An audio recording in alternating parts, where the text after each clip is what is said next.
এবং পৃথিবীতে মানুষের রিজিক একমাত্র সজ্জীবিত আছে আল্লাহ রহমতের উপরে। সুবহানাল্লাহি ওয়া বিহামদিহি সুবহানাল্লাহিল আযীম। এই আসমানটা উপরে আছে, আসমানটা ভেঙে পৃথিবীতে পতিত হচ্ছে না কেন? আল্লাহ রহমতের জন্য। সুবহানাল্লাহ।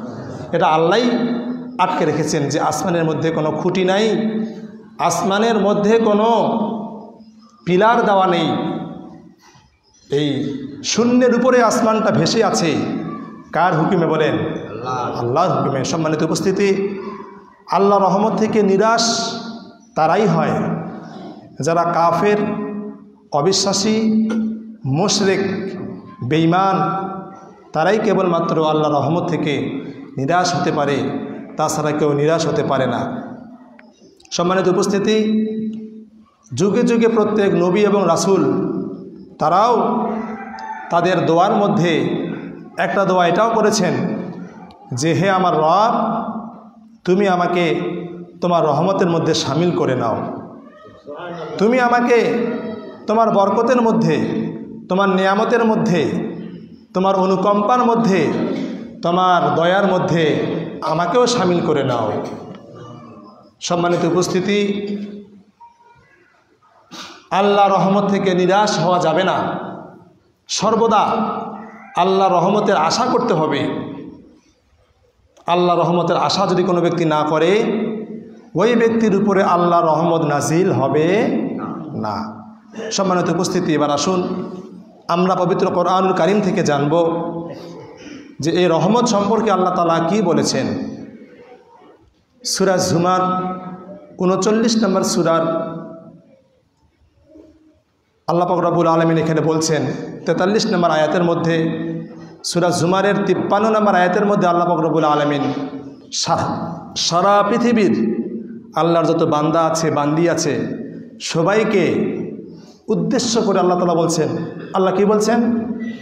আউযু বিল্লাহি মিনাশ শাইতানির রাজীম, বিসমিল্লাহির রহমানির রহিম।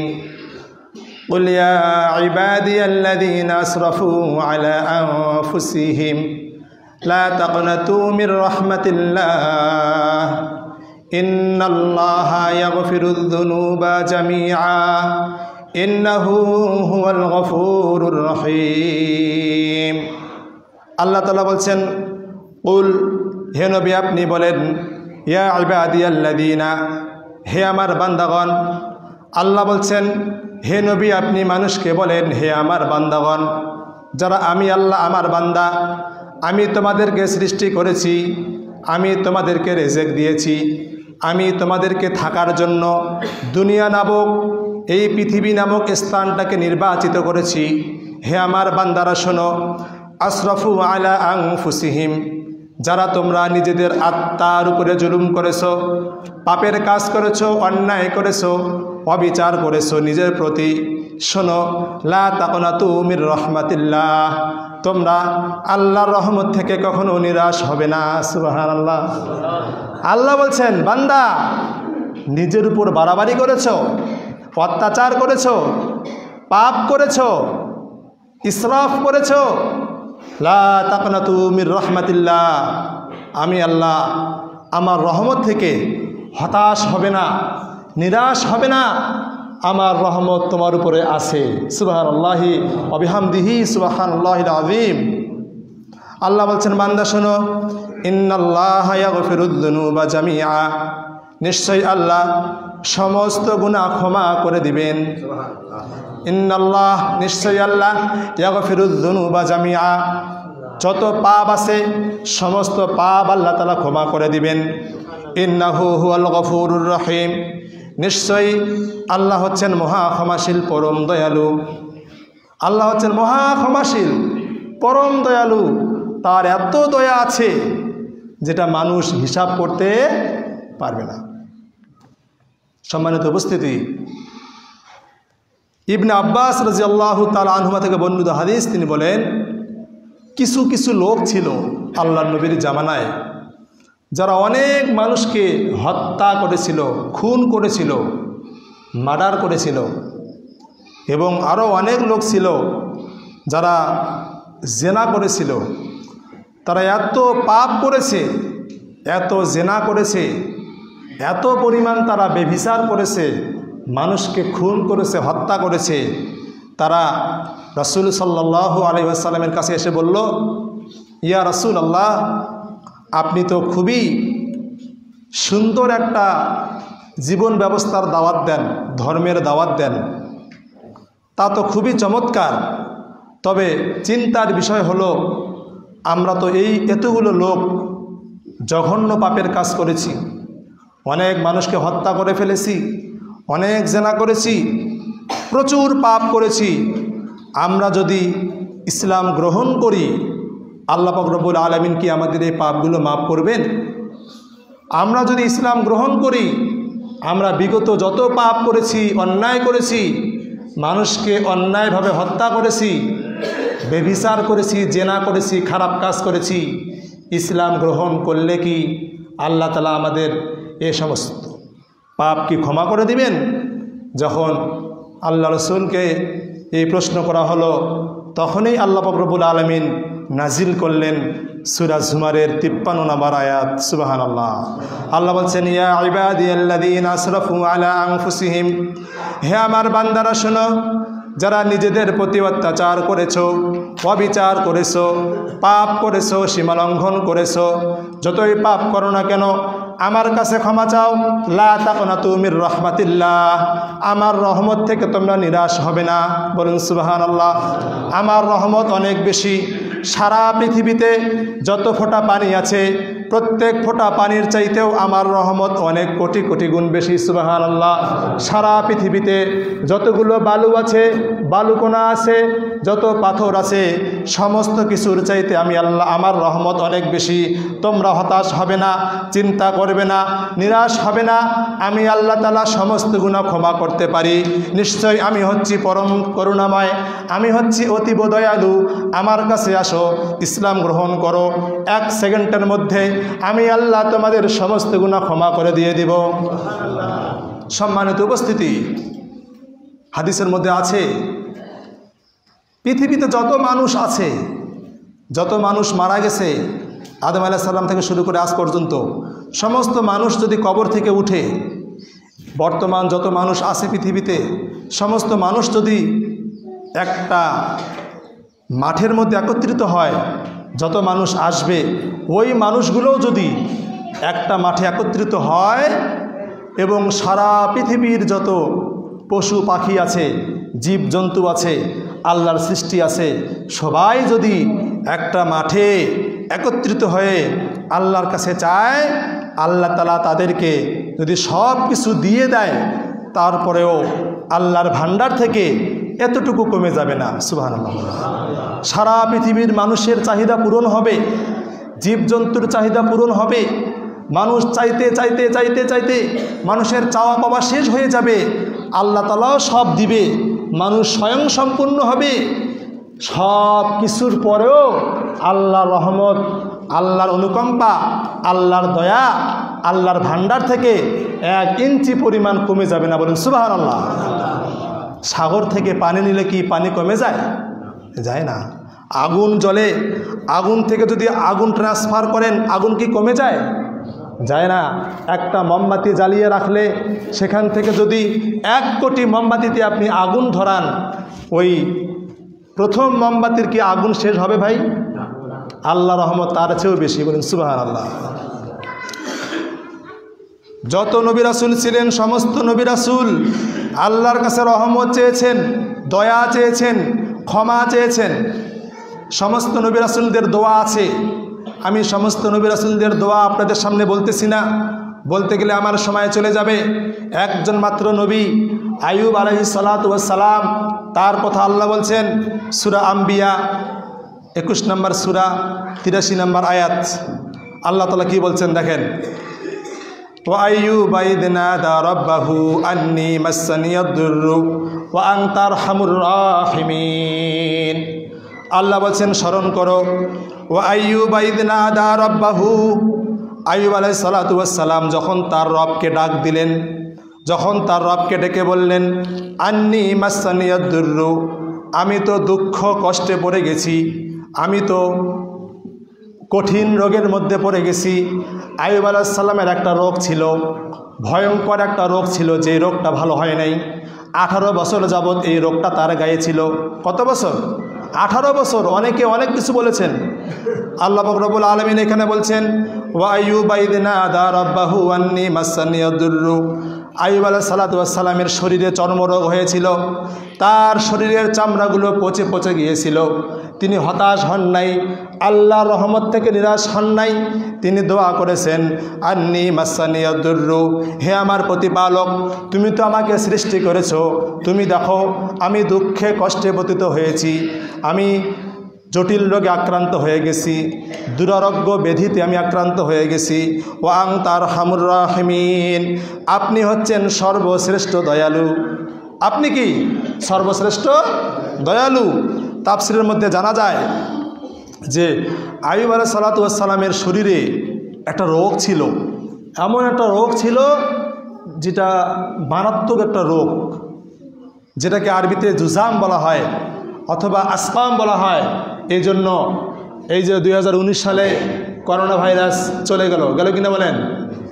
যখন করোনা ভাইরাস আসলো, আলেম ওলামারা মসজিদে মসজিদে দেওয়ালে দেওয়ালে একটা দোয়া লিখে রাখছিল, আল্লাহুম্মা ইন্নী আউযু বিকা মিনাল বারাসি ওয়াল জুনুনি ওয়াল জুদামি ওয়া মিন সাইয়্যিল আসকাম।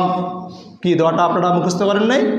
আল্লাহুম্মা ইন্নী, হে আমার রব, আউযু বিকা, আমাকে রক্ষা করুন, আশ্রয় দিন, মিনাল বারাসি, শ্বেত রোগ থেকে, ওয়াল জুনুনি, পাগলামি থেকে, আমি যেন পাগল না হই, আমার যেন মস্তিষ্ক ঠিক থাকে, আমার শরীরে যেন চর্মরোগ না হয়, শ্বেত রোগ থেকে আর পাগলামি থেকে, ওয়াল জুদামি ওয়া মিন সাইয়্যিল আসকাম, এবং কঠিন রোগ, দুরারোগ্য রোগ, মহাব্যাধি যেগুলা মহামারী আকারে আসে, এই সমস্ত যাবতীয় রোগ থেকে তুমি আমাকে আশ্রয় দিয়ে দাও। আল্লাহুম্মা আমিন।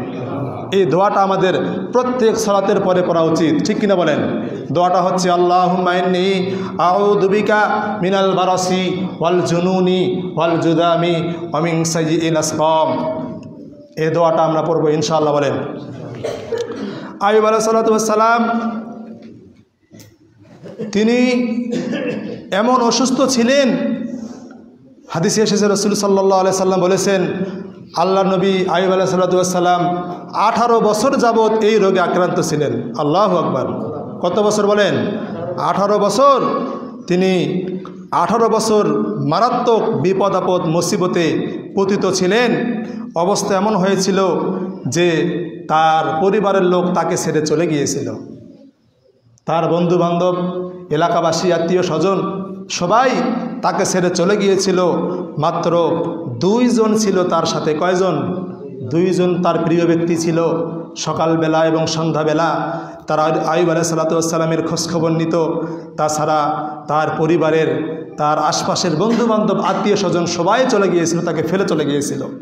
এমন একটা মারাত্মক রোগ, শরীরের চামড়াগুলো পচে গিয়েছিল। কোরআন মাজিদে এই রোগের নাম আসেনি ভাইরা আমার।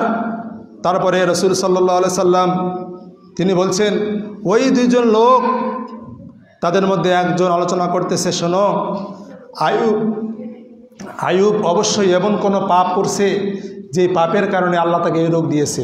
নাউজুবিল্লাহ। একজন নবী কি এমন পাপ করতে পারে? তারা একজন বলল যে অবশ্যই, শোনো, আল্লাহর কসম, আইয়ুব অবশ্যই এমন কোনো পাপ করেছে যার মতো গুনাহ পৃথিবীর কেউ করে নাই, এই জন্য তাকে আল্লাহ রোগ দিয়েছে। এটা শুনে আরেকজন ব্যক্তি বলল, শোনো, এটা তুমি কেন বললে? সে এমন একটা কঠিন রোগে 18 বছর থেকে ঝুলতেছে, তারপরেও সে আল্লাহর কাছে দোয়া করে, আল্লাহ তাআলা তাকে তো মুক্তি দেন না। এ কথা আইয়ুব আলাইহিস সালাতু ওয়াস সালামকে ওই ব্যক্তি বলে দিল যে আপনার নামে এই কথা বলছে, আপনি নাকি এমন পাপ করেছেন যে পাপের জন্য আল্লাহ আপনাকে শাস্তি দিচ্ছে।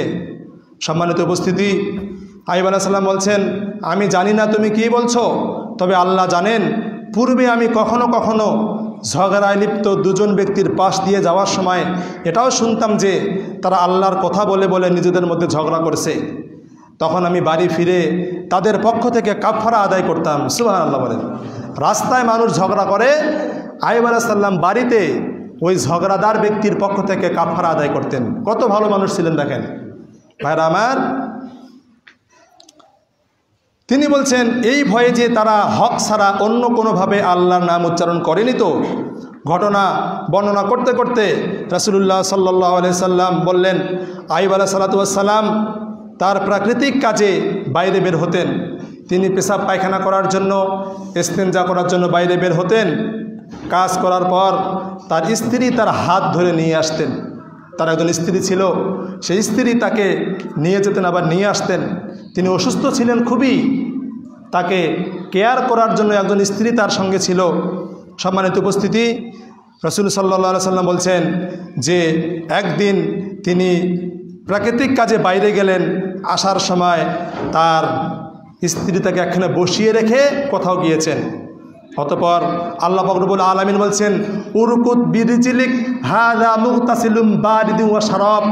হে আইয়ুব, তুমি তোমার পা দিয়ে জমিনে আঘাত করো, সেখানে ঝর্ণা এবং ঝর্ণা প্রবাহিত হয়ে যাবে। সুবহানাল্লাহ বলেন। উরকুত বিরিজিলিক, তুমি তোমার পা দিয়ে জমিনে আঘাত করো, হাযা মুগতাসিলুম বারিদুন ওয়া শারাব, এখান থেকে ঠান্ডা শরাব প্রবাহিত হবে। সুবহানাল্লাহ বলেন। তিনি কি করলেন?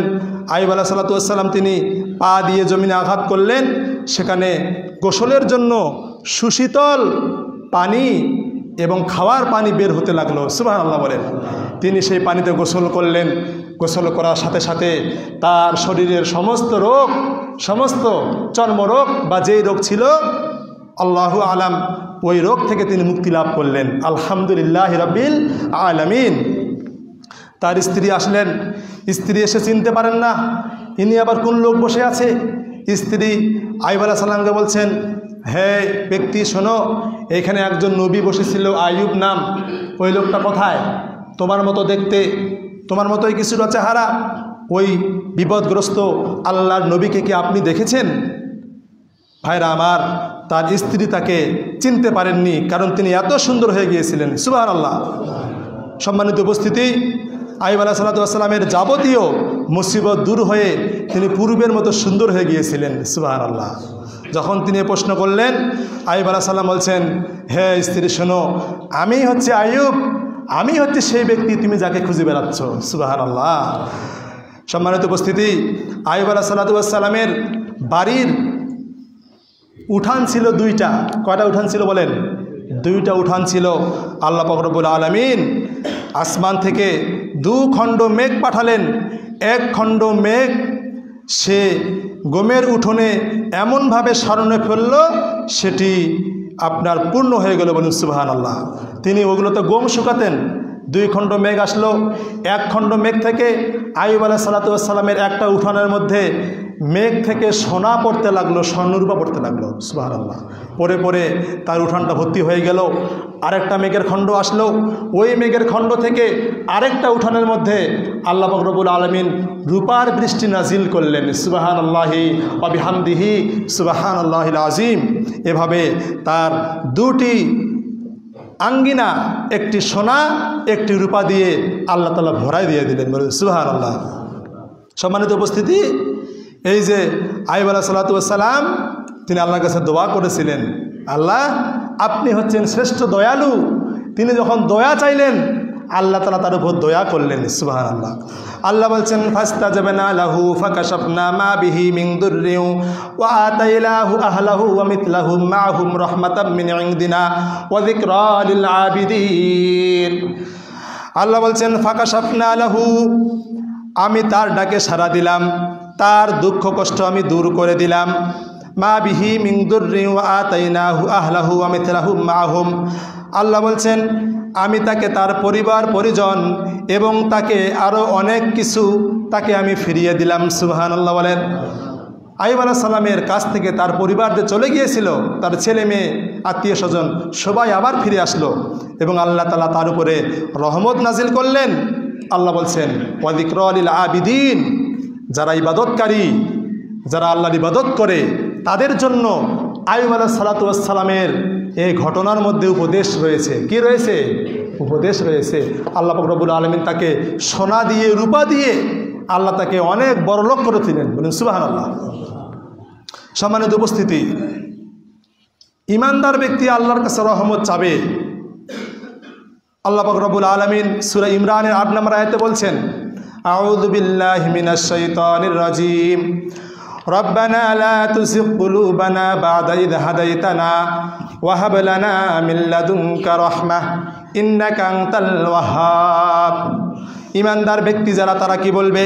রব্বানা, হে আমাদের রব, লা তুযিগ কুলুবানা বা'দা ইয হাদাইতানা, আমাদেরকে হেদায়েত দেওয়ার পরে আমাদের অন্তরটাকে আপনি বাঁকা করে দিয়েন না, আমরা যেন পথভ্রষ্ট না হই। আপনি আমাদেরকে যখন হেদায়েত দিবেন, হেদায়েত পাওয়ার পরে লা তুযিগ কুলুবানা, আমাদের অন্তরগুলো যেন বাঁকা হয়ে না যায়, বিভ্রান্ত আমরা যেন হয়ে না যাই, আমরা যেন সত্যকে ত্যাগ না করি। ওয়া হাব লানা মিন লাদুনকা রাহমা, হে আমাদের রব, আপনার কাছ থেকে আমাদের উপর আপনি রহমত নাজিল করেন। সুবহানাল্লাহ। ওয়া হাব লানা মিন লাদুনকা রাহমা, আমাদের উপর আপনি রহমত বর্ষণ করেন, রহমত দান করেন। ইন্নাকা আনতাল ওয়াহ্হাব, নিশ্চয়ই আপনি হচ্ছেন মহাদাতা। মহাদাতাকে সবচেয়ে বেশি দান কে করে? আল্লাহ দান করে। এই দোয়া আপনারা পড়বেন, রব্বানা লা তুযিগ কুলুবানা বা'দা ইয হাদাইতানা ওয়া হাব লানা মিন লাদুনকা রাহমাহ ইন্নাকা আনতাল ওয়াহ্হাব। সম্মানিত উপস্থিতি, আল্লাহ পাক রব্বুল আলামিনের কাছেই তার রহমত রয়েছে। আল্লাহ বলছেন, কুল ইন্নাল ফাদলা বিয়াদিল্লাহ, নবী আপনি মানুষকে বলেন, ইন্নাল ফাদলা বিয়াদিল্লাহ, যাবতীয় অনুগ্রহ আল্লাহর হাতে রয়েছে। সুবহানাল্লাহ। ইউতিহি মান ইয়াশা, আল্লাহ তাআলা যাকে ইচ্ছা তাকে যে রহমত দান করেন, তাকে প্রদান করেন। আল্লাহু ওয়াসিউন আলিম, আল্লাহ হচ্ছেন প্রাচুর্যময়, আল্লাহ হচ্ছেন সর্বজ্ঞ।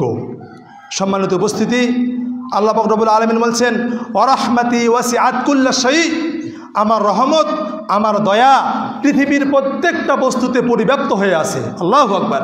আল্লাহর রহমত, আল্লাহর দয়া সব জায়গায়। একদিন রাসূল আকরাম সাল্লাল্লাহু আলাইহি সাল্লাম বসে আছেন, হঠাৎ করে বৃষ্টি শুরু হয়ে গেল। আল্লাহ রাসূল সাল্লাল্লাহু আলাইহি সাল্লাম তার শরীর থেকে চাদরটা সরিয়ে নিলেন।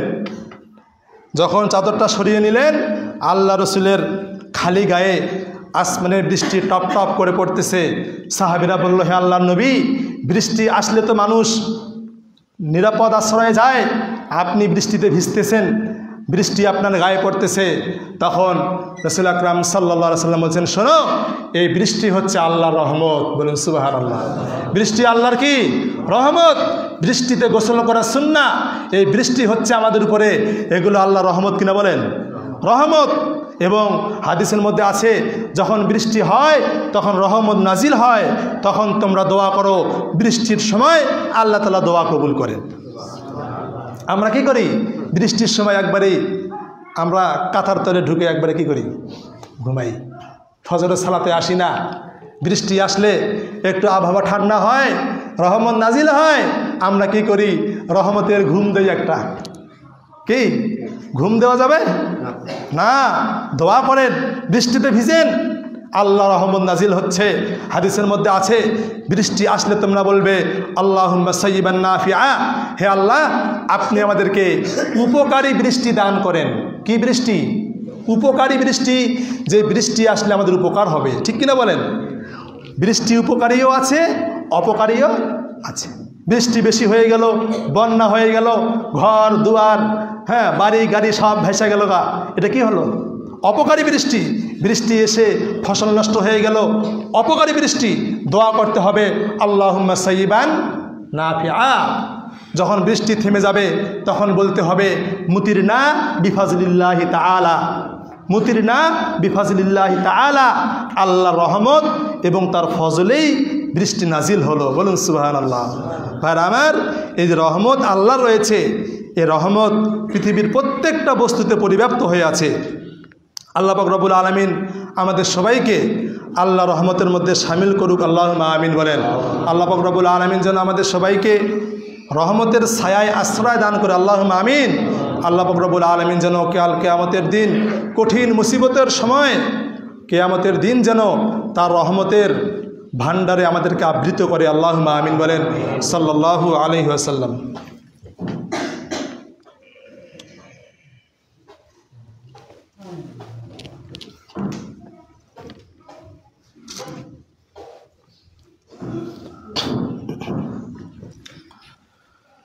ইন্নাল হামদুলিল্লাহ আসসালাতু ওয়াসসালামু আলা রাসূলিল্লাহ আম্মা বাদ। সম্মানিত উপস্থিতি, আমি আপনাদের সামনে আলোচনা করতেছিলাম আল্লাহর রহমত সম্পর্কে। এই রহমত কত গুরুত্বপূর্ণ দেখেন। আবু হুরায়রা রাদিয়াল্লাহু তাআলা থেকে বর্ণিত হাদিস, তিনি বলেন রাসূল আকরাম সাল্লাল্লাহু আলাইহি ওয়াসাল্লাম বলেছেন, লাম্মা কাযাল্লাহুল খালকা কাতাবা কিতাবান ফাহুয়া ইনদাহু ফাওকা আরশিহি ইন্না রাহমাতি সাবাকাত গযাবি। রাসূল আকরাম সাল্লাল্লাহু আলাইহি ওয়াসাল্লাম বলছেন, আল্লাহ পাক রব্বুল আলামিন যখন সৃষ্টি জগৎ সৃষ্টি করার সিদ্ধান্ত নিলেন যে তিনি পৃথিবী সৃষ্টি করবেন, মানুষ সৃষ্টি করবেন, পাহাড় পর্বত সৃষ্টি করবেন, মহাবিশ্ব তিনি সৃষ্টি করবেন, যখন তিনি সিদ্ধান্ত নিলেন তখন তিনি একটি কিতাব লিখলেন। কি লিখলেন? একটি বই, একটি কিতাব তিনি লিখলেন। এই কিতাবটি আরশের উপরে সংরক্ষিত আছে। সুবহানাল্লাহ। এই কিতাবটি কোথায় আছে? আল্লাহর আরশের উপরে সংরক্ষিত আছে। এবং এতে একটা কথা লেখা আছে, ইন্না রহমাতি সাবাকাত গযাবি, যে নিশ্চয়ই আমার রাগ, নিশ্চয়ই আমার রহমত আমার রাগকে প্রশমিত করেছে। সুবহানাল্লাহ বলেন। ইন্না রহমাতি, নিশ্চয়ই আমার রহমত সাবাকাত গযাবি, আমার রাগকে ক্রস করেছে। বলুন সুবহানাল্লাহ। তাহলে আল্লাহর রাগের চাইতে আল্লাহর রহমত কম না বেশি? বলেন বেশি। কারণ আল্লাহর রাগের উপরে, আল্লাহর ক্রোধের উপরে আল্লাহর রহমত জয়ী হয়েছে, বিজয়ী হয়েছে। বলুন সুবহানাল্লাহ। আল্লাহ পাক রব্বুল আলামিন ইন্না রহমাতি সাবাকাত গযাবি এই কথাটি ওই কিতাবে লিখে রেখেছেন। বলুন সুবহানাল্লাহ। আল্লাহ যতই রাগ করুক, আল্লাহর রাগের উপরে আল্লাহর কি থাকে? রহমত থাকে। 2 নম্বর হাদিস শুনেন। রাসূল আকরাম সাল্লাল্লাহু আলাইহি সাল্লাম বলেছেন, ইন্না লিল্লাহি মিআতা রাহমাতি আনসালা মিনহা রাহমাতান ওয়াহিদাতান বাইনাল জিন্নি ওয়াল ইনস ওয়াল বাহামিল হাওয়ামি। আল্লাহ রাসূল বলছেন, আল্লাহর কাছে 100টি রহমত আছে। কতটি আছে বলেন? 100টি রহমত আছে। তার মধ্যে একটা রহমত তিনি পৃথিবীতে নাজিল করেছেন। মানুষের মাঝে, জিনের মাঝে, জীবজন্তুর মাঝে, পৃথিবীর সমস্ত জীবের মধ্যে আল্লাহ তাআলা একটা রহমত কি করেছেন? ভাগ করে দিয়েছেন। বলেন সুবহানাল্লাহ। এই একটা রহমত পেয়ে কি করে? স্নেহ মমতায় মানুষ কি হয়? আলপুত হয়। ছোট্ট বাচ্চাকে মা কোলে রাখে। একটা ঘোড়া কিভাবে দ্রুত গতিতে ছুটে চলে, ঘোড়ার খুরের আঘাতে পাথর পর্যন্ত ক্ষয় হয়ে যায়, কিন্তু ওই ঘোড়া যখন দেখে তার পায়ের নিচে তার বাচ্চা আছে, সে কি তার বাচ্চার উপরে পা রাখে? তার ভিতরে একটা রহমত আছে। একটা গরু বাছুর হওয়ার পরে দেখবেন গরুটা জিহ্বা দিয়ে তার বাছুরের গাটা চেটে দেয়। বলেন সুবহানাল্লাহ। গরু কখনো ভুল করেও তার বাছুরের উপরে পা রাখে না। রাখে কি? প্রত্যেক জীবজন্তুর মাঝে একটা রহমত আছে, দয়া আছে। একজন মা কোলের সন্তানকে কি আগুনে ফেলতে পারবে? কখনো পারবে না। এই যে একটা মাত্র রহমত আল্লাহ সারা পৃথিবীর মানুষ, জিন, কীটপতঙ্গ, জন্তু, জানোয়ার সবার মাঝে ভাগ করে দিয়েছেন। অথচ দেখেন মানুষ নিজের সন্তানকে বাঁচার জন্য কখনো জীবন দিয়ে দেয়। ঠিক কিনা বলেন?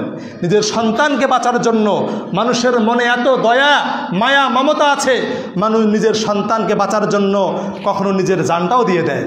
তাহলে একটা মাত্র রহমত পেয়ে আমরা এত আবেগ আলপুত হয়ে যাই, ভালোবাসায় হৃদয় সিক্ত হয়ে যায়।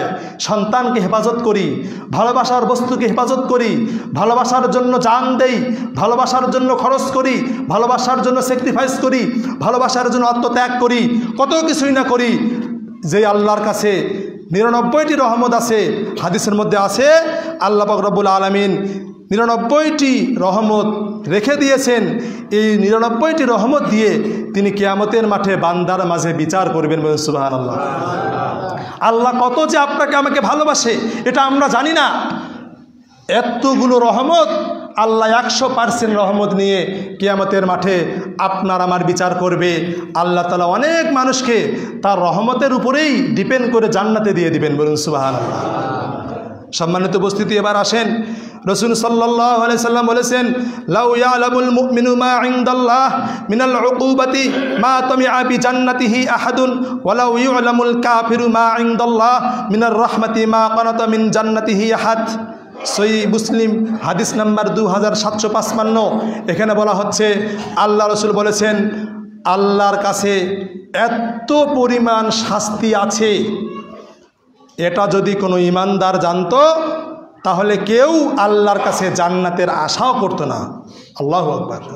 একজন ঈমানদার যতই সেই ভালো হোক না কেন, যদি জানতো আল্লাহর কাছে কত রাগ ক্রোধ এবং শাস্তি আছে, তো কোনো ব্যক্তি, ঈমানদার ব্যক্তি আল্লাহর কাছে জান্নাতের আশাও করতে পারতো না, জান্নাত দেওয়া দূরের কথা।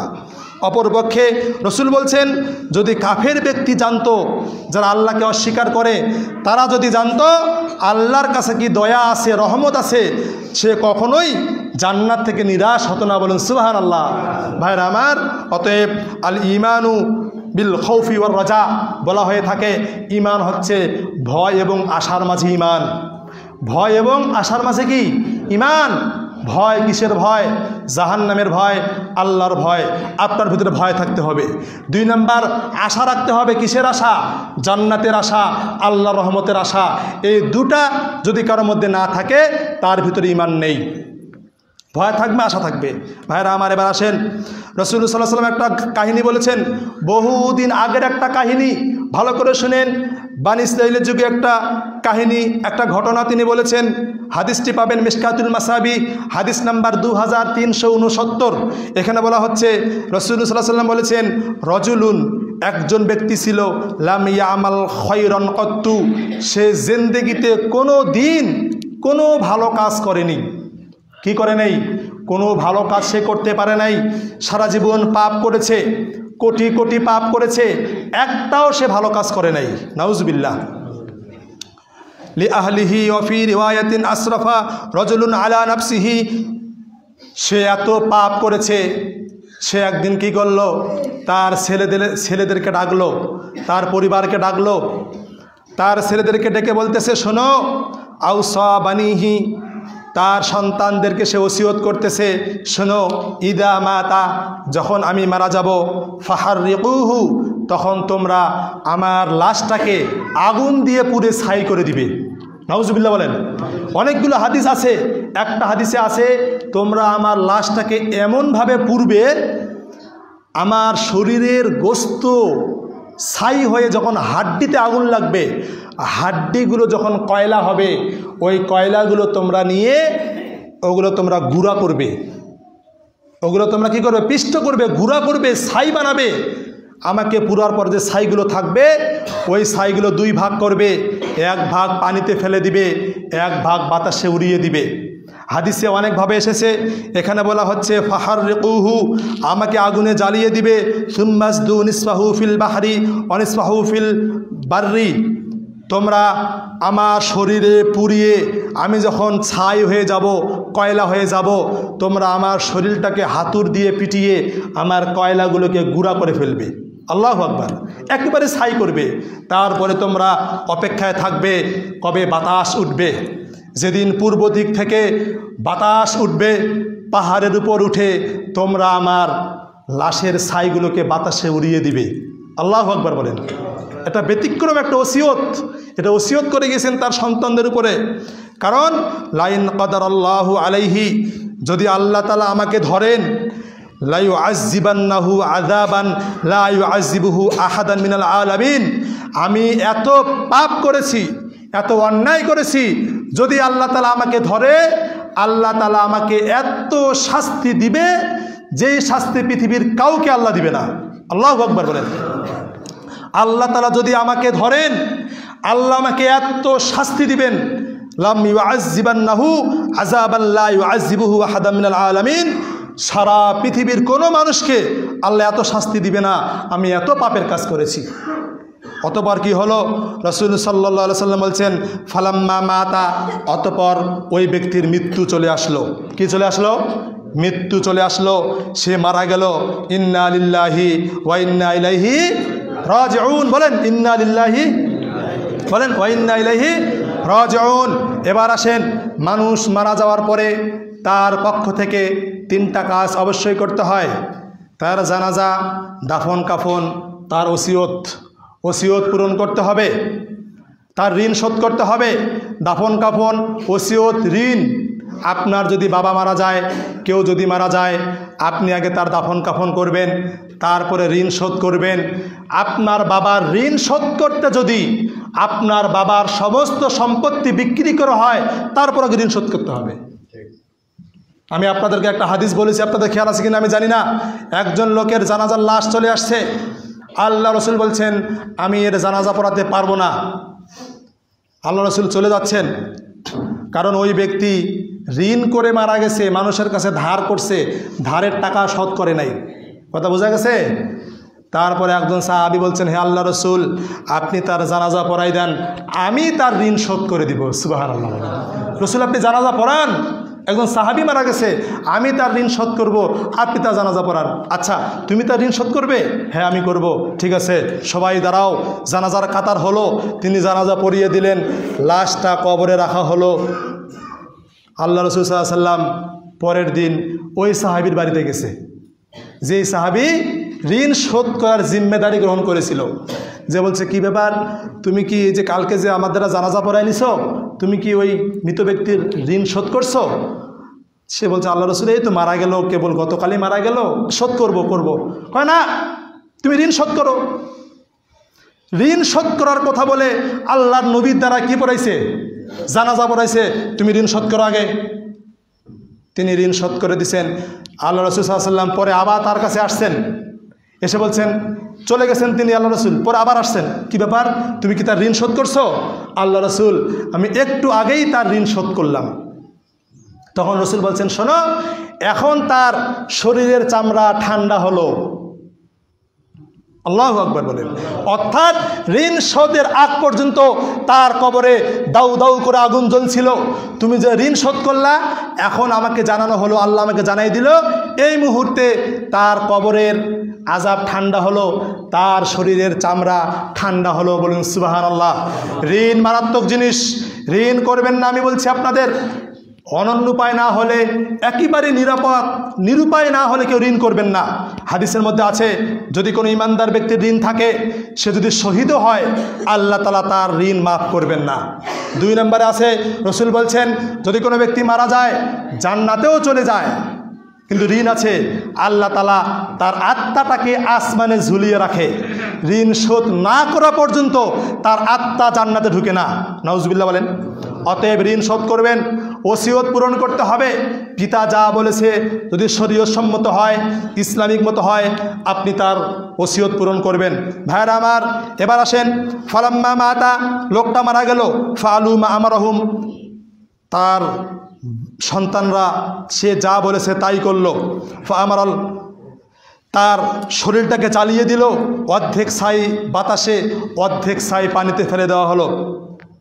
ফাজমা মা ফিহি ওয়া আমারাল বাররা ফাজমা মা ফিহি সুম্মা ক্বাল, আল্লাহ পাক রব্বুল আলামিন সমুদ্রকে বললেন, হে সমুদ্র, এই ছাইগুলো একখানে করো। 2 নম্বরে আল্লাহ তাআলা বাতাসকে বললেন, হে বাতাস, তুমি তার ছাইগুলো একখানে করো। তার ছাইগুলো একখানে করে আল্লাহ তাআলা তাকে আবার সৃষ্টি করলেন। বলুন সুবহানাল্লাহ। আল্লাহ তাকে আবার সৃষ্টি করলেন, আবার সে মানুষ হয়ে গেল। একটু আগে মারা গেছে, তার শরীর জ্বালিয়ে দেওয়া হয়েছে, আবার সে মানুষ হয়ে গেল। আল্লাহ তাআলা বলছেন, লিমা ফাআলতা হাযা, তুমি এটা কেন করলে?